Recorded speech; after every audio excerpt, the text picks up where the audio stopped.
صدیوں پرانی بات ہے، ملک یمن پر ایک بادشاہ حکومت کرتا تھا۔ بادشاہ رحم دل اور انصاف پسند تھا، اپنی رعایا کا بہت خیال رکھتا تھا۔ پڑوسی ملکوں سے اچھے تعلقات تھے، وہ جنگ و جدل سے بھی پرہیز کرتا تھا۔ بادشاہ کی طرح شہزادے بھی رعایا کا بہت خیال رکھتے تھے۔ ایک دن ملکہ کا ہیرے جواہرات اور قیمتی موتیوں والا ہار گم ہو گیا۔ محل کے دروغے نے بہت کوشش کی ہار مل جائے، مگر ہار نہ ملا۔ اس نے انعام کا اعلان بھی کیا، مگر کسی نے بھی اتنا قیمتی ہار واپس نہ کیا۔ آخر کار معاملہ بادشاہ تک پہنچا۔ اس نے دربار میں اعلان کیا کہ ہمیں اپنے نوکروں خدمتگاروں پر بھروسہ ہے، مگر افسوس ان میں سے کسی نے نمک حرامی کی ہے اور ہار واپس کرنے پر بھی تیار نہیں۔ کوئی ایسا ذہین آدمی چاہیے جو ہمیں ہار ڈھونڈ کر دے، ہم اسے مالا مال کر دیں گے۔ بہت سے لوگ آئے، انہوں نے نوکروں خادموں سے پوچھ گچھ کی، مگر کوئی بھی ہار واپس کرنے پر تیار نہ ہوا۔ ایک دن دربار لگا ہوا تھا، ایک آدمی ایک گدھا پکڑے دربار میں آیا۔ بادشاہ سلامت، یہ جادوئی گدھا ہے، یہ آپ کا ہار ڈھونڈ کر دے گا۔ ابو ذر نے کہا، مگر کیسے؟ بادشاہ نے حیرانگی سے پوچھا۔ وہ ایسے بادشاہ سلامت، سب نوکر خادم خادمائیں باری باری اس کی دم کو ہاتھ لگائیں گے۔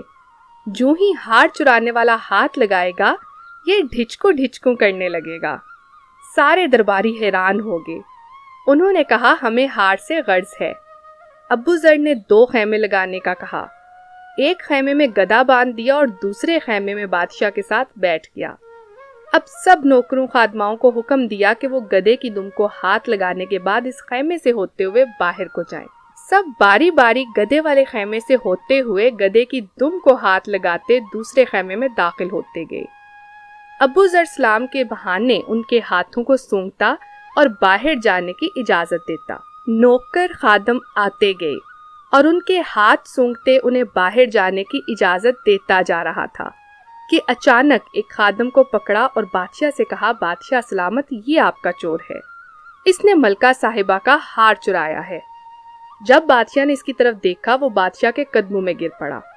بادشاہ سلامت، مجھے معاف کر دیں، میں لالچ میں پڑ گیا تھا، میں ابھی ہار واپس کرتا ہوں۔ بادشاہ نے اسے ہار لانے کا حکم دیا اور ابو ذر سے پوچھا، تم نے بڑی آسانی سے چور پکڑ لیا، یہ کیسے ممکن ہوا؟ کیا گدھے نے تیری مدد کی؟ ابو ذر نے مسکراتے ہوئے کہا، بادشاہ سلامت، میرے گدھے میں کوئی کوالٹی نہیں، گدھا تو گدھا ہوتا ہے۔ میں نے اس کی دم پر تیز خوشبو لگائی تھی اور مشہور کیا تھا کہ چور دم کو ہاتھ لگائے گا وہ بولنے لگے گا۔ باقی سب نے گدھے کی دم پر ہاتھ لگایا۔ چونکہ یہ چور تھا، اس نے ہاتھ نہیں لگایا، نہ اس کے ہاتھ پر خوشبو لگی، بس میں نے پہچان لیا یہی چور ہے۔ اتنے میں وہ نوکر ہار لے آیا، اس نے بادشاہ کو دیا۔ بادشاہ نے حسب وعدہ ابو ذر کو ڈھیروں انعام دیا۔